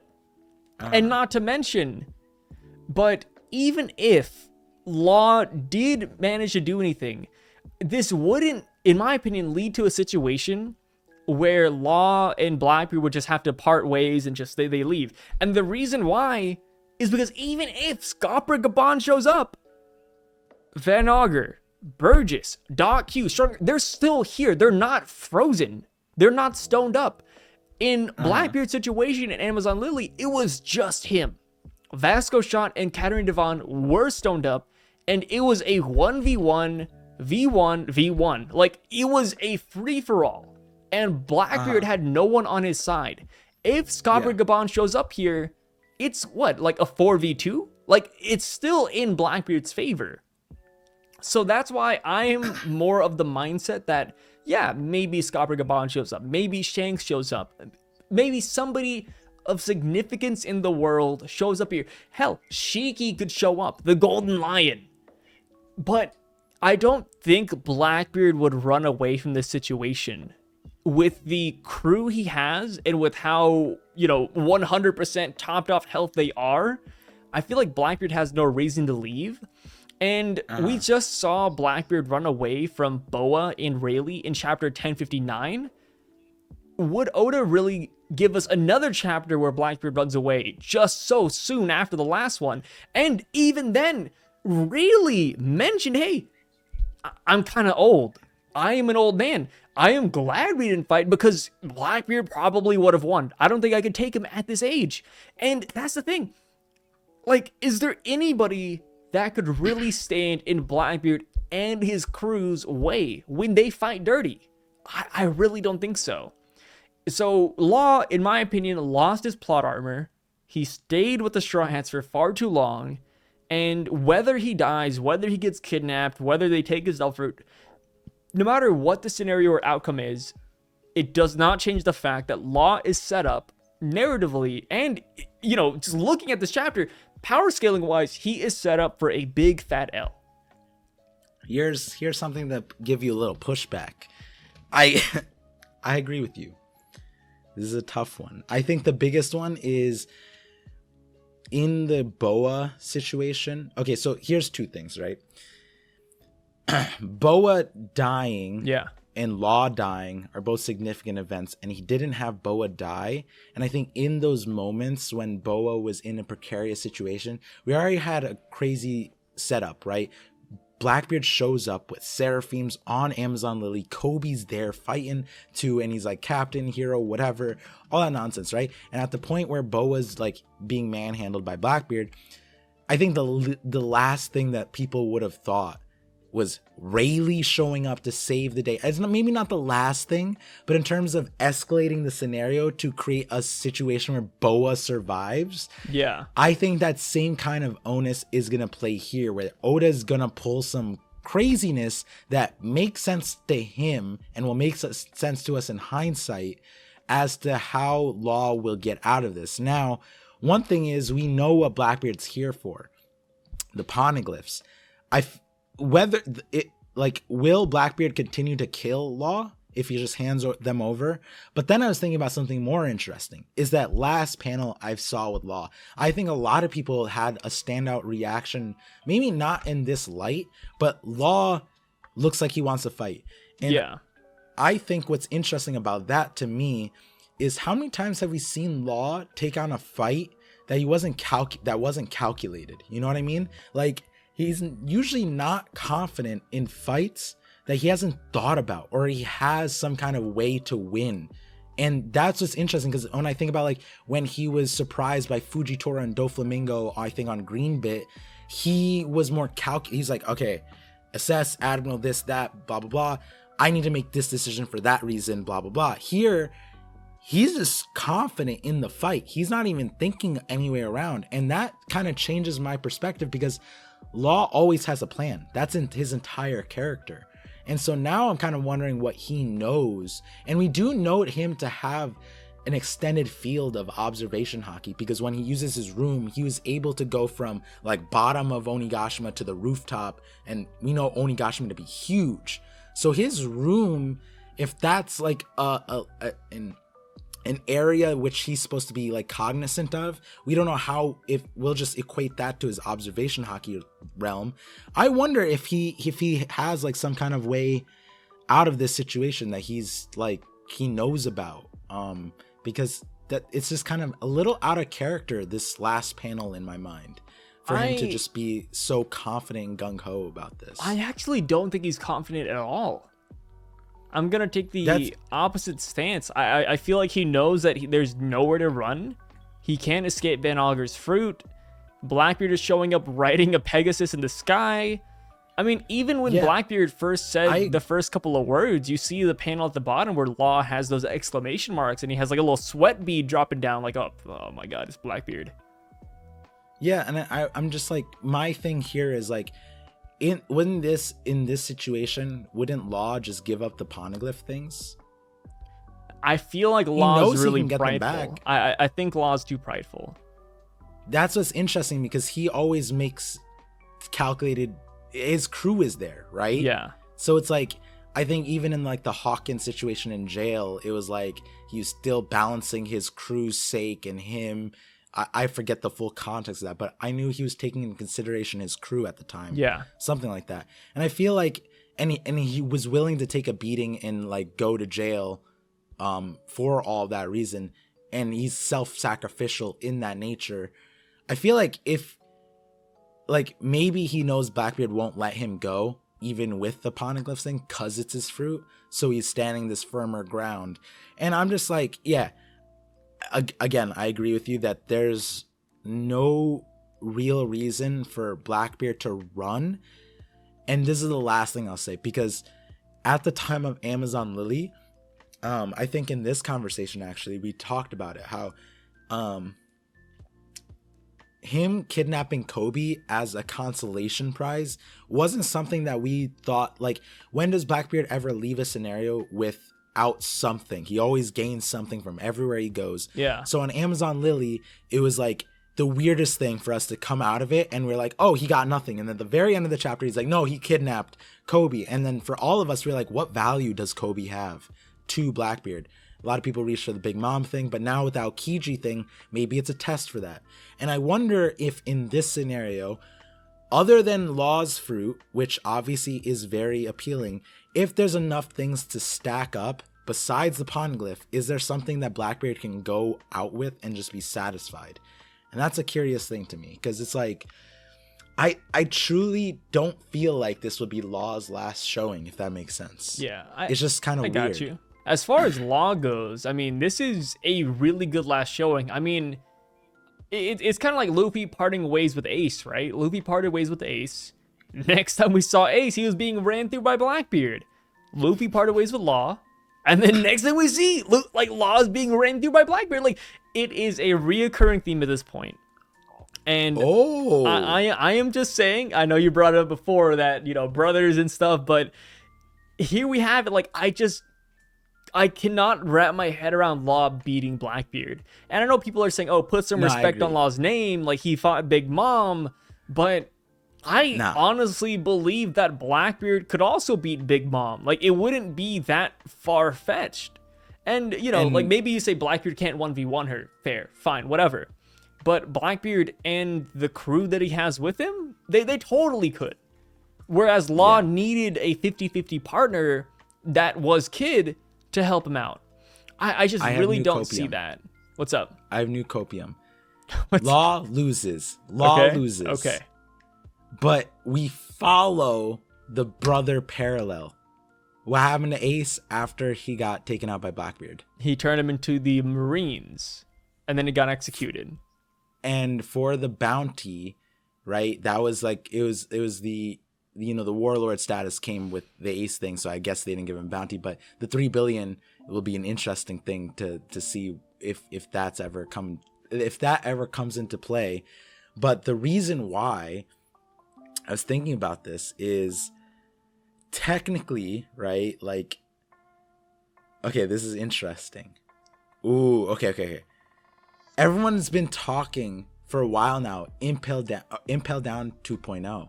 Yeah. What if it's not even with Luffy? It's with Law. Or maybe some way, but the reason why it'd be significant is because who's in Impel Down? Bon Clay. Doflamingo. Doflamingo. I mean, hey, Bon Clay's pretty important. Oh, yeah, he is, but Doflamingo and Law being put back into prison together and then forced to work together to get out? That wouldn't be bad. That would be kind of... Okay. Law can... It's in the middle. Are you going to say Law can lose? Yeah, Law can lose now. Yeah, no.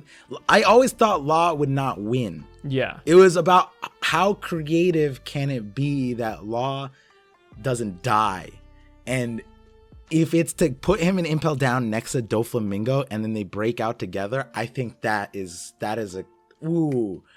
be it. That might be a That wouldn't be bad. But at this point, one thing to counter that, though, is why would Blackbeard turn Law into the Marines? Because pirates can't obtain bounties. I think it's been confirmed that pirates can't like take bounties. That's why there's a distinction between bounty hunters and pirates. And even then, Blackbeard only turned Ace in so he could become a warlord. This time around, Blackbeard has no reason to be friendly with the Navy. True.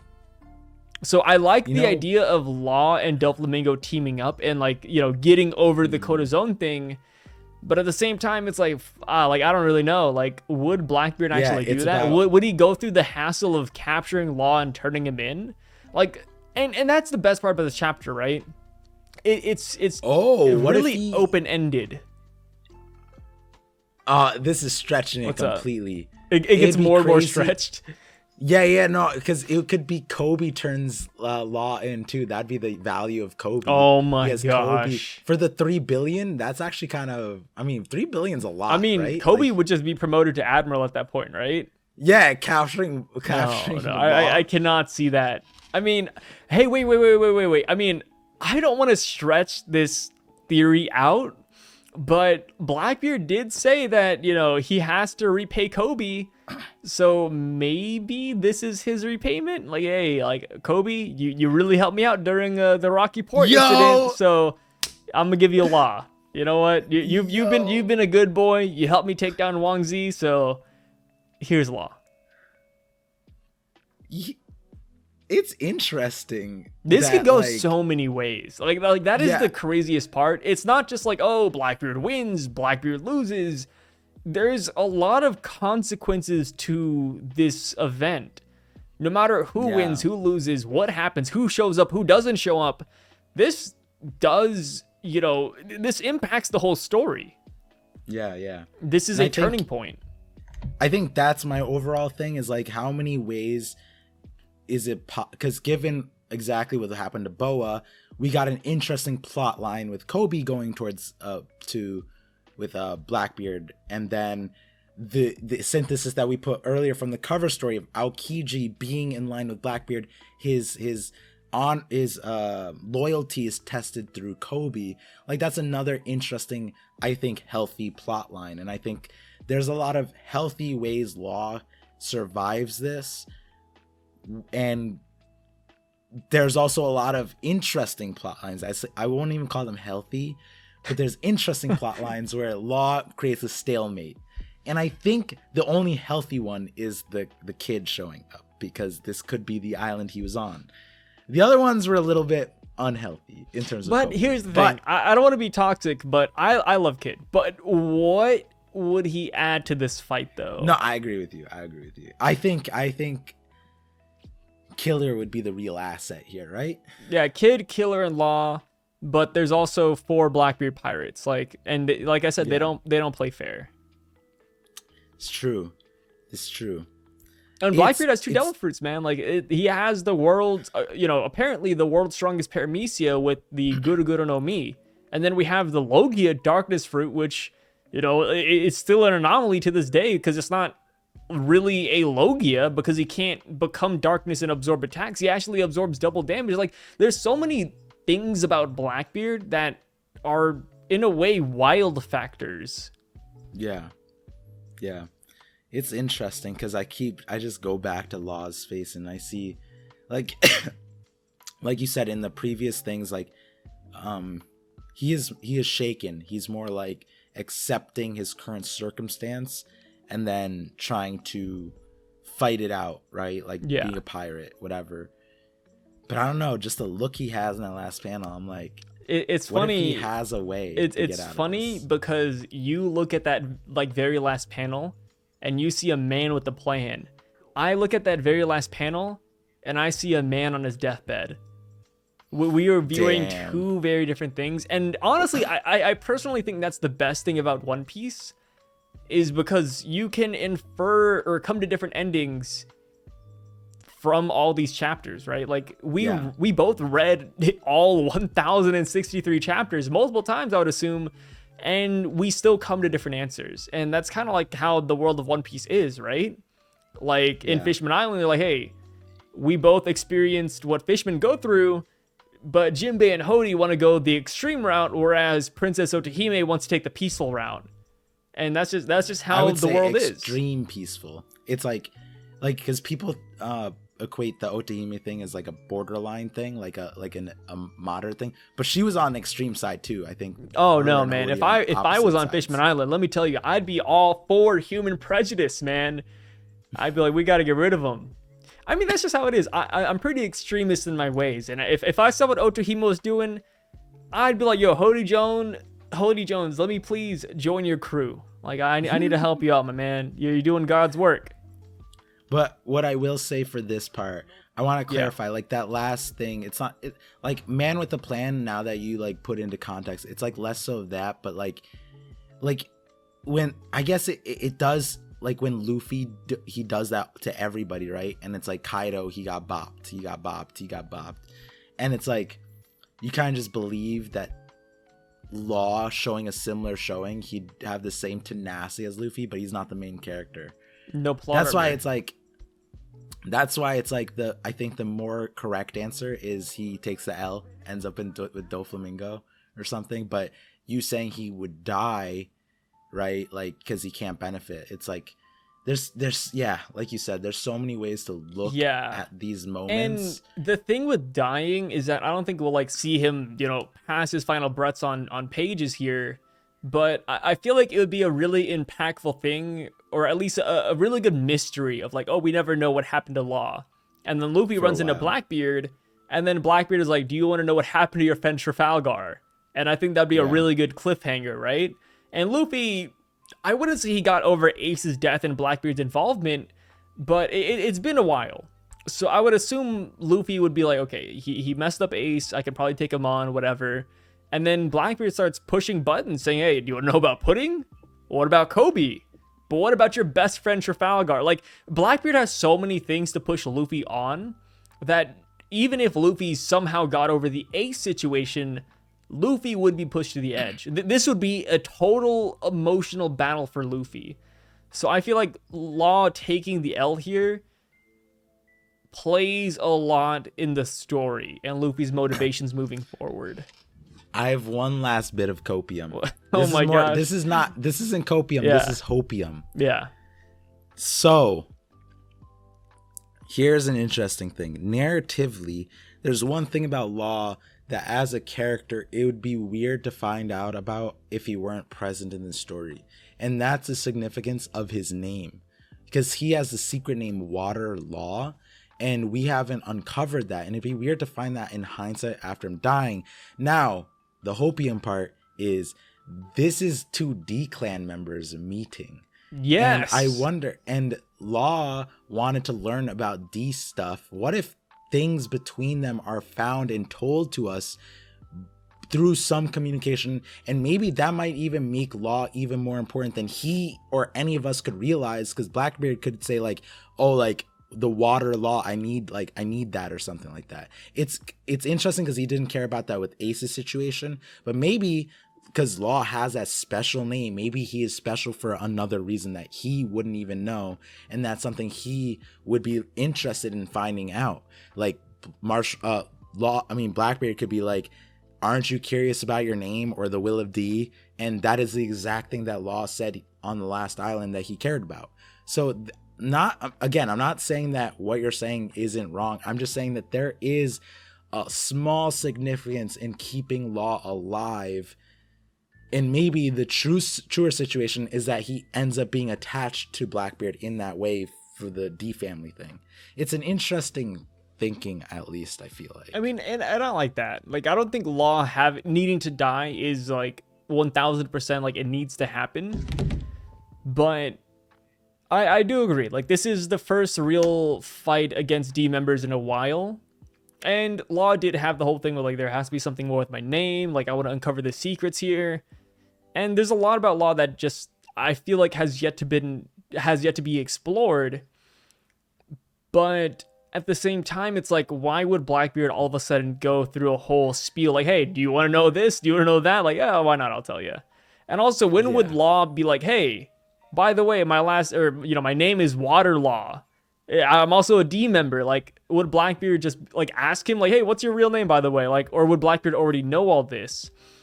So I feel like I think Blackbeard would know. You think Blackbeard knows? Yeah, I could see it happen. I mean, Oda even mentioned that Blackbeard would be an archaeologist, so that could be a scenario where Blackbeard already knows a lot of history already. Yeah. But yeah, I mean, so many different directions here. Yeah, it's an interesting thing, I think. And what's interesting is Oda did this in less panels or less pages than ever before, and had us still talking like nearly 2 hours about this chapter. Wait, really? 2 hours? Well, there was like a 5-minute gap when you... Oh, no. Yeah, you're right. And then there's the 10 minutes that we censored that nobody can see. But hey, if you join Sai's Patreon, maybe you'll start getting exclusive content like that. The Patreon isn't fully set up yet, but just know it's there.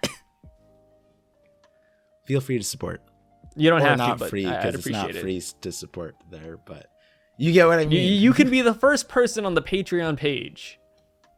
Yeah.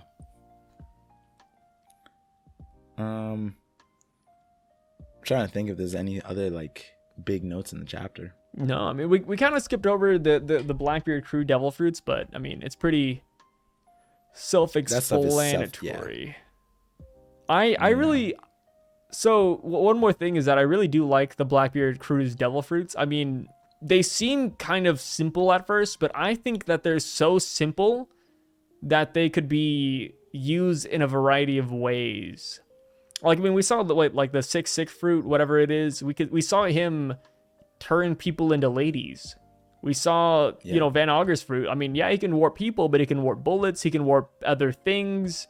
Burgess's fruit, the buff. Like, I mean, where does that really stop? Could he just get as buff as he wants, as buff as he can imagine? While they do seem really simple, like they're kind of OP in a way, right? Because they're not really things that you can put a cap on. And I would add, like, I really like that because devil fruits were getting to a place where they just kept getting more complicated. And these fruits' names are self-explanatory. And it reminded me of, like, the early days of One Piece. So much so that I was surprised that these possibilities existed. You know what I mean? Like, these are, like... I was like, wait, we don't have a buff one? Wow, that should have been, like, a easy one in the first 1,000 chapters somewhere. And, there's versions, people were thinking that was Yarouge's currently unnamed fruit, and this could just be Yarouge's fruit that was stolen and he got off-screened. And I was like, I don't think so. Yeah, I don't agree, but, like, I can't disagree. We don't know the name of it, and it's such a simple fruit that's kind of cool. And maybe that was Oda's way of just getting rid of a character that he didn't want to, like, add because he already had all the elements in play. So there's a lot of ways to think about it. But then again, it's like the warp one. It's so simple. And it's like, a lot of people would say, like, Usopp should get the mark fruit. And I was like, why? Usopp is a marksman already. He doesn't need the mark fruit because that would require him to, like, touch the person that he's sniping when he could just snipe people anyways. So it's like a redundant fruit for him. And it's like that same thing would matter for, like, Van Auger too, because, like, he's a sniper. He hits his target without any help. Why would he need something that helps him? But this is, like, a great addition to a sniper. He can teleport himself out of bad situations. He can snipe you. You could dodge, and he can just teleport the bullet. Like, there's so many cool ways that this works, and it's so simple. And then, like you said, he took the sick one, and that, like, fodderizes so many people, and it's just so simple. Yeah. And it's not like a virus or bacteria. It's like the sick. I mean, we'll see the translations. Official. Yeah. The funny part with the Doc Hughes fruit too is that if you don't have hockey, then you're kind of screwed, right? Yeah. Like, I mean, what can you really do about it? Yeah, and he created an illness that Ivankov has to manually do to each person. Yeah. And Doc Hughes' version of it is so creative, one, because that display of something at the first introduction of a character's power is so telling of where their power is going to lead itself to, right?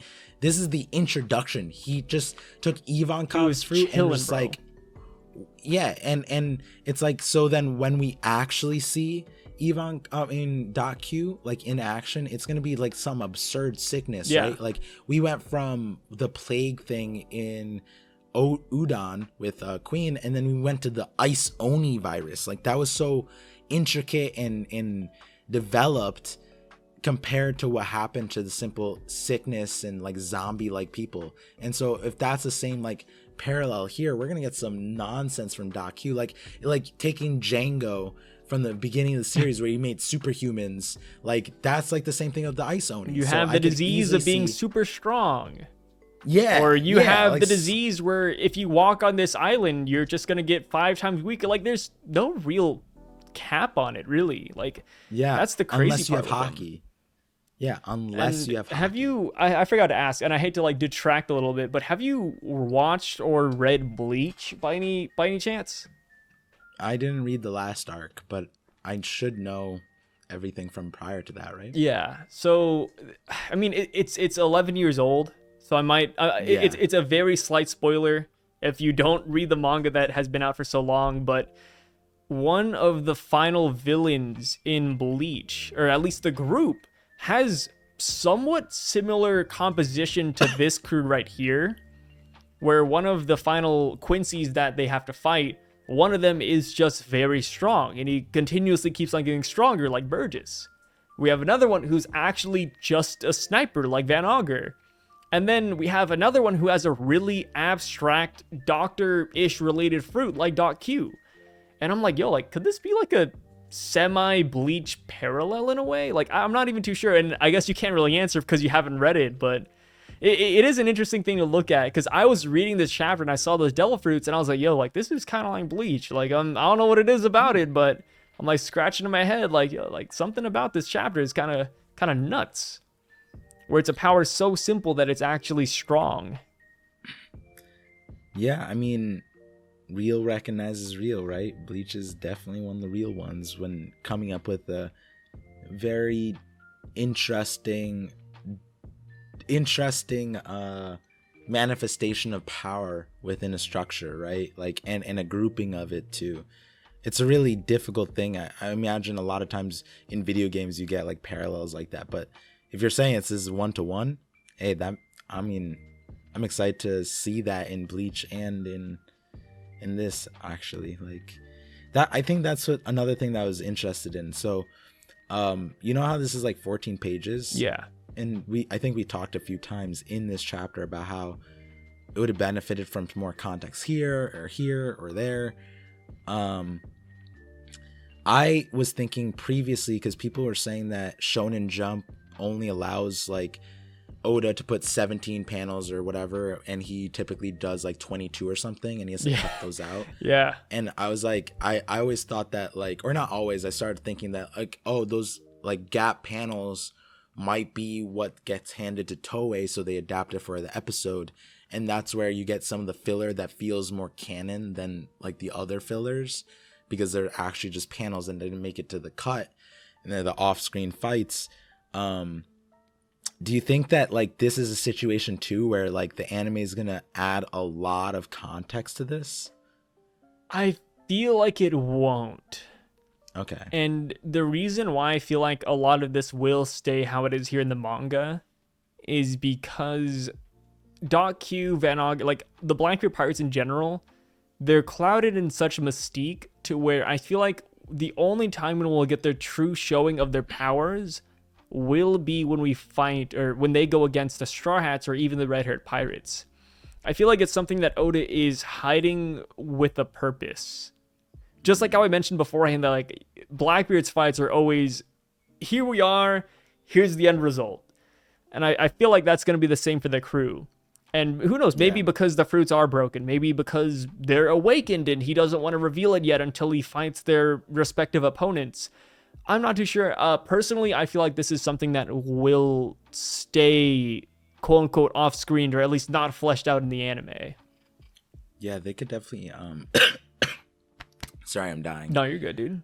Don't die. This is definitely one of those things where they could easily stretch this out by like the introduction panels, or the fucking Stronger flying in the way he is, right? I think that's the most out of pocket thing out of all these. Like there was no need. Yeah, there was no need to give Stronger the mythical Pegasus. Like that was just insult to injury. Like can Law be all of that plus a mythical Zoan horse? I don't know. And you know what I mean? Like I've seen some people say like, what if like it isn't a horse that ate a Pegasus fruit? What if this is like something different entirely that has been in a horse hybrid Pegasus form? Like the possibilities with Stronger are kind of strange. Like maybe Stronger is even the 10th Titanic commander and it's actually a person.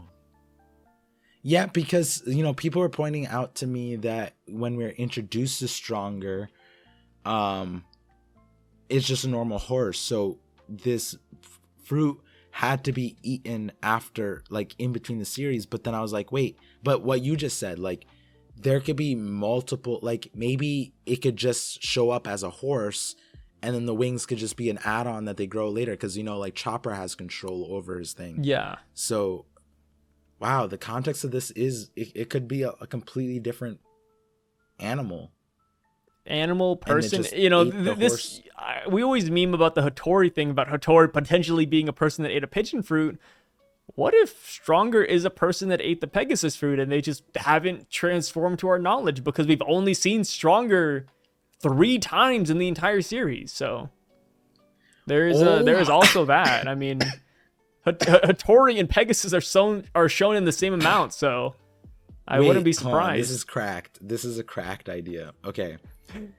I don't know why this reminded me of Naruto, but Stronger being like the Obito, and like maybe this doesn't lend itself to exactly what I'm gonna be talking about, but like Obito was like this guy in the Akatsuki that played this role, but it was essentially the ringleader of the entire thing. But he masqueraded as the small town guy when he in reality was the big villain that was tied to this ancient thing. And I don't know if you're getting where I'm getting at, but what if this is Rocks? Dude, and the craziest thing about this is that what if the name is like literally on point? His name is Stronger because he's stronger than everybody in the Blackbeard's crew. Stronger is actually the strongest out of the crew, and the name has been in front of us the entire time. And it's Rocks who just ate a mythical fucking horse fruit Pegasus. Does the hair line up? It kind of could. The hair of Stronger. Let me see this. Wait, Stronger has blonde hair though, but we don't know Rocks' hair color though. I think Stronger has blonde hair. Stronger is like a grayish hair. Rocks could easily have gray hair. Whoa, this could work. No, I don't know. I'm telling you, at one point in the story, we are gonna meet a character that is a Zoan Devil Fruit user that is just never transformed into a human until the big plot twist. I am writing on that. It's either Stronger or it's Hattori. Big News Morgans is that too. Yeah, Big News Morgans is also a bird Zoan user. Yeah, so there's also probably it's probably a person that ate it and has never showed us the person part, right? Like that's a strong possibility, which would be this one, which would be Hattori too.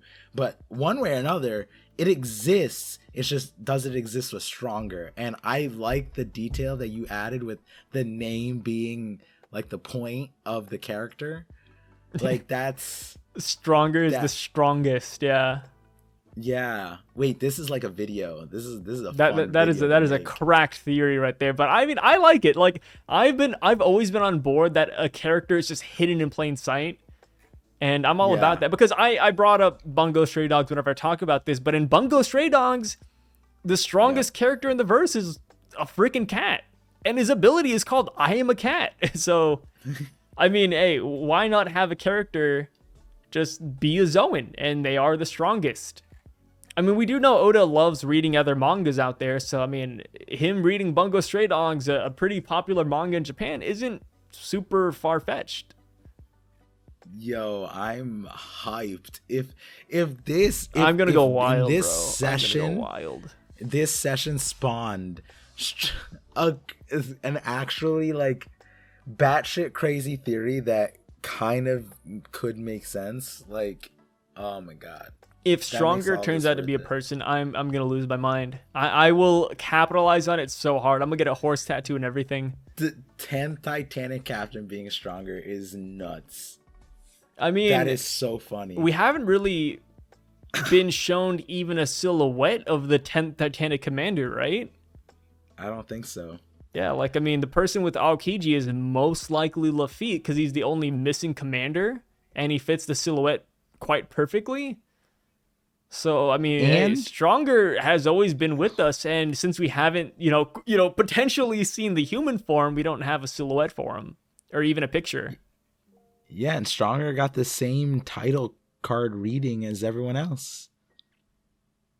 If not a nicer one. There's something there, man. There's something there. Keep your eyes peeled. Wow. This call was just perfectly long for us to get delirious enough to allow. Yeah, no, we are. I'm losing my mind. Whenever we make these collabs, it's not about like dragging out the length by any means. This is a genuine conversation that is flowing out. Yeah, sometimes I forget that we're having a conversation that's being recorded because I'm just like, wait a second, hold on, this is fun. Yeah. This is a fun one. We're coming up with some theories. So on that note, though, do you want to end off with anything else we want to talk about, or do you think we covered everything in this chapter? Yeah, no, I think we did cover everything within the chapter. I think the biggest conversation is what happens after with Law, and my thing is connecting all the missing dots. And we're seeing that with the cover story, right? Aokiji being possibly the most like the accurately suspected character there, is like a cool thing because we're connecting more dots. And I wonder if this is something that, it's definitely one of those things that unfortunately we're not gonna find out for like 50 chapters. Yeah, no, we're right. I am not expecting a Blackbeard chapter next time. Next week, I guarantee that we're gonna be on Egghead Island and we're not gonna catch a singular whiff of this.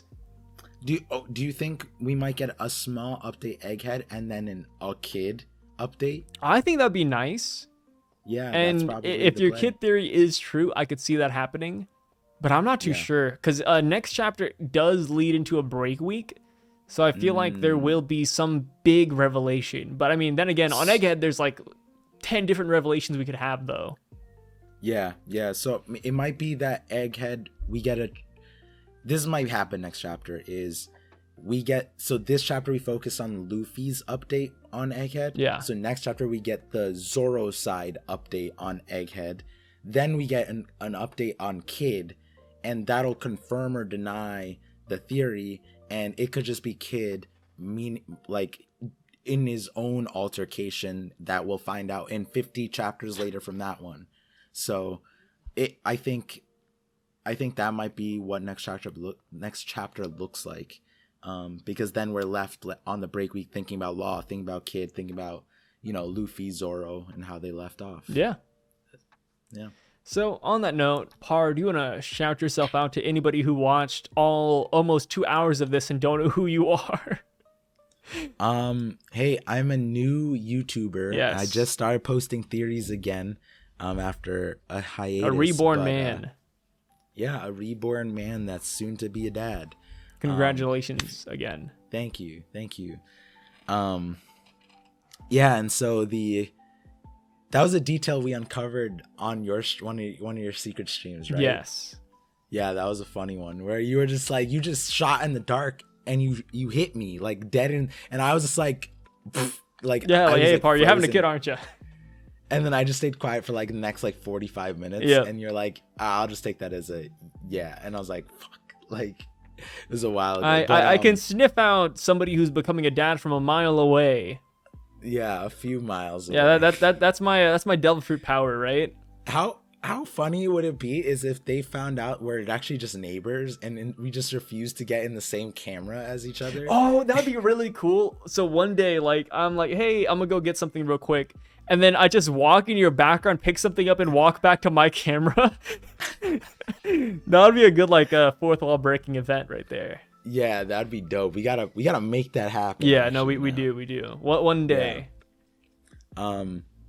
But yeah, so I started posting theories again, and that's gonna come into play more often. I got working with a few new editing stuff. So if you thought my editing was boring prior, or you don't know about my boring editing, be sure to check them out because a lot of people stuck around for the theory, but now I'm making things more exciting, and yeah, I mean, other than that, you'll probably see me and Sai in a lot of other places too together at the same time. Yeah, it's really weird, right? Like I try to avoid Par as much as possible, but he just keeps on popping up somehow.